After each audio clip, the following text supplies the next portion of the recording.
Okay guys, so for today's overpowered tactic, it is absolutely crucial that you guys get all the Trickster Plus players that you can possibly get. These players are like Di Maria, Neymar, Hansen, Rolfo, all those types of players. It's absolutely crucial to becoming unstoppable in this game. No, but all jokes aside, guys, in today we have some tactics for one of the best formations in this game, this being the 4-2-2-2. Now, the reason the 4-2-2-2 is such a good formation yet again this year is because it just is really well balanced. You know, it's really good in the defense, really good in the attack. You can attack quite wide with it. You can also attack quite narrow with it. There's really a lot you can do with the 4-2-2-2. It's very well balanced and very hard to break down.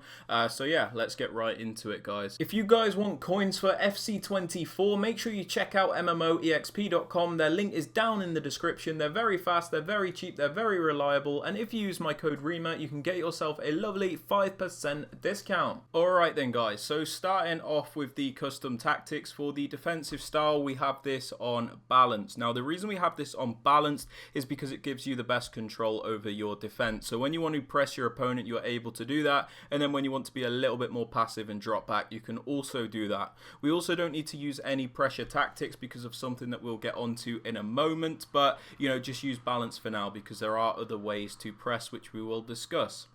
Now moving on to the defensive width, guys, it's very important that you don't defend too narrowly in this game. You know, in previous years I would quite often use a width like 35, but that's really just not viable this year because of the way everybody just goes down the wing, because it's the only way you can actually attack a lot of the time. So it's important that we still like maintain a nice narrow and compact shape in defense, but it's also important that we have some of the natural width of the team to cover the wider areas for when an opponent goes to the wing. So it's important to have a width from about 40 to 45 in my opinion.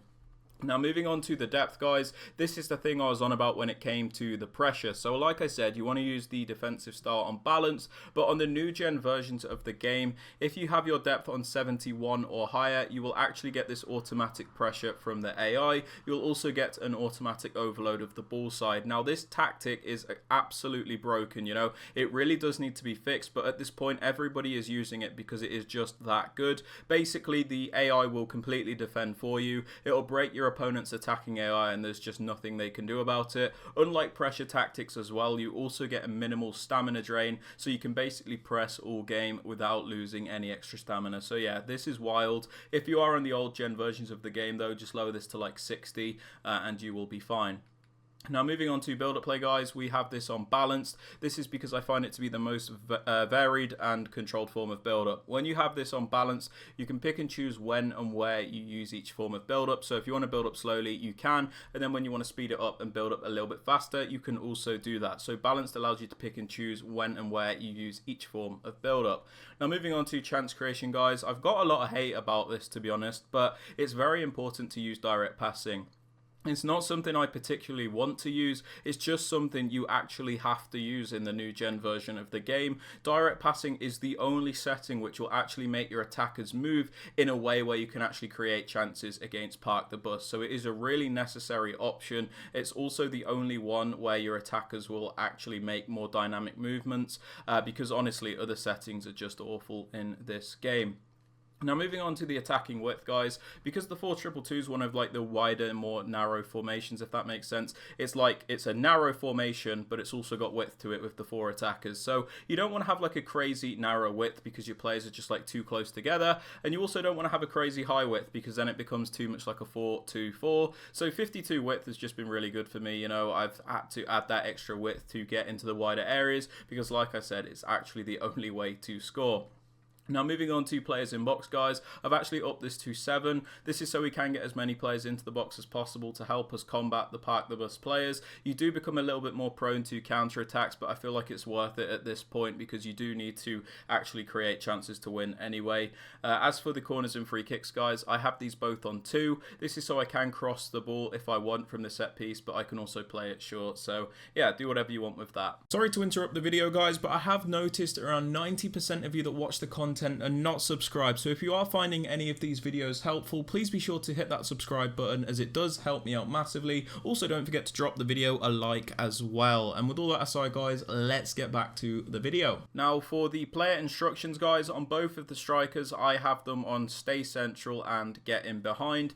We have them on stay central because, like I said, they are our strikers, so we don't want them drifting out into the wider areas. We don't need them to do that. We need them to be in the central position, so they're always in the correct area to finish off our chances when we need them to do that. We also have them on getting behind, so they're always looking to make those darting runs in behind the opposition defence to get us as many goal scoring opportunities as possible. Now, quite often I will like to use mixed attack, but honestly, with the way this game is at the moment, it just really doesn't work. You need to just hope and pray that one of your players will make a really good run in behind, and just hope for the best with all this pressure stuff. So getting behind, very important at the minute, even if it is a little bit boring. That being said, if you feel more comfortable using mixed attack at this point, that is also fine. Now, moving on to the wide cams, guys, a very important instruction here, the most important instruction: come back on defense on the left cam and the right cam.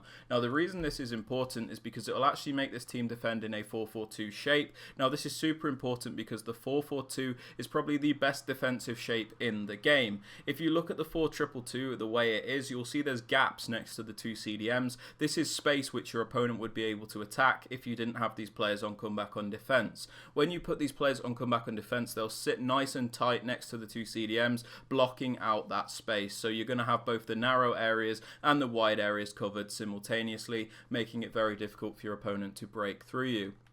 We also have these players on get into the box for cross, so they're not hesitant to get into the penalty area and contribute in that way. It doesn't mean you have to cross the ball to them, it just means they will actually make those movements to get into the box, and there you could just pass to them if you want. It does not have to be a cross.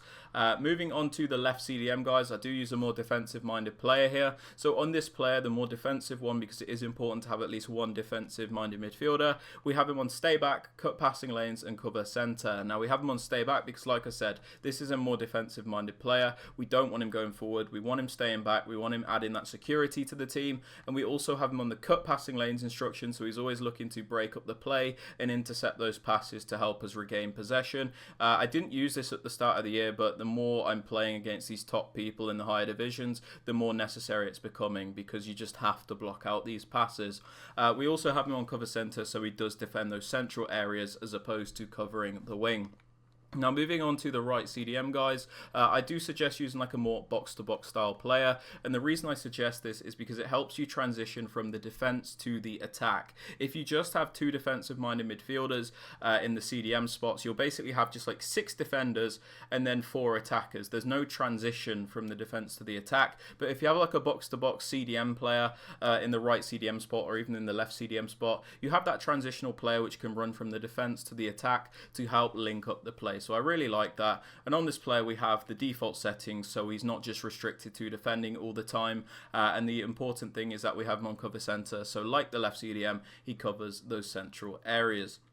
Now, moving on to one of the left back and the fullback, on your more attacking minded fullback, I suggest having him on balanced attack and overlap. Now, like I said, this 4-2-2, although it's slightly wider than a lot of narrow formations, still quite a narrow formation. So sometimes it's very useful to have that wider option when you're going forward, which is why we have the more attacking minded fullback on balanced overlap. This is so we can have all those attackers in the narrow areas like usual, but when we want to play it out wide, this player will make the overlapping runs to give you that wider option and to add that extra width. This will help stretch your opponent, and then the narrow attackers can also get in between the pockets of space. Just a very useful thing to have on, guys. On the other fullback, your more defensive one, I suggest stay back and overlap. This is so we have at least 3 defenders back at a time, but when we send him on a run forward, he'll make the overlapping runs for the same reason as the other fullback, where he will give us the wider option. As for the 2 centre backs, guys, don't touch them, leave them alone, their instructions are fine. And if you want on the keeper, you can put them on comes for crosses and sweeper keeper, but that is not necessary. But yeah, that is everything for the video, guys. If you have enjoyed it or found it useful, please be sure to drop it a like, sub to the channel if you are new, and yeah, good luck with all the Trickster Plus abusers, guys, and I will catch you in the next one. Peace.